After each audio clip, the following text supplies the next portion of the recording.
Welcome to Firearms Friday at the Wyoming State Museum in Cheyenne. I'm the firearms historian for the museum, Evan Green, and today I'm going to talk about this really nice Colt third model Dragoon.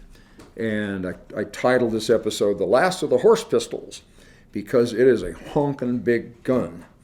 So just a little bit of history on Colt revolvers. You may know that Colt patented his first revolver in 1836. It was called the Patterson because that was where it was manufactured. And it was a 5-shot revolver and came in a variety of sizes and barrel lengths. There was a baby Patterson that was a little pocket pistol, and a Texas Patterson that probably had an 7 or 8 inch barrel. And the Patterson was reasonably successful, except it was somewhat fragile, and it was 5-shot. The largest caliber was a 36, and I think those baby Pattersons were like a 31, basically a double-aught buck. So Patterson saw its first combat when they were surrendered by the Texas Navy and distributed to the Texas Rangers. And the leader of this particular group of Texas Rangers was a guy named Jack Coffee Hayes. He and all of his guys, and I don't remember how many there were armed each with 2 of those Patterson revolvers. And they had been at a tremendous disadvantage trying to hold back the Comanche warriors from raiding along the Texas border. Because prior to acquiring these Pattersons, they had a single-shot pistol, maybe 2, and a single-shot rifle. So the Apaches could count, and when people discharged their firearm, that's when they charged, assuming the guns were empty. But with the Pattersons, they discharged their first round, the Comanches charged, and they charged right back at them. They were significantly outnumbered, but this new technology on the battlefield was intimidating to the Comanches. So Colt went on to make Patterson revolving rifles and I think a revolving shotgun. And then the firm went out of business. And in the late 1840s, a Texan named Walker had heard the stories about the Pattersons, went to Colt and said, listen, we need a bigger, stronger, more powerful handgun. And this was on the run-up to the Mexican-American War. So with Walker's help, Colt designed this honkin' behemoth, this big, really big revolver in .44 caliber. And it had a cylinder that would take the same charge as the musket, the issue military musket of the time.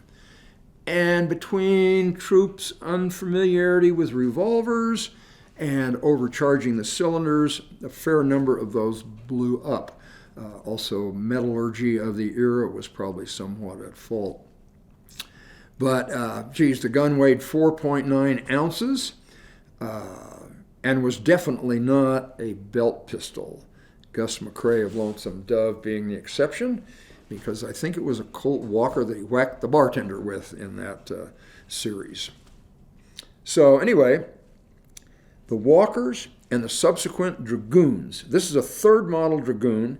There were 2 earlier models, and you can identify this as a third because it has a rounded back on the trigger guard.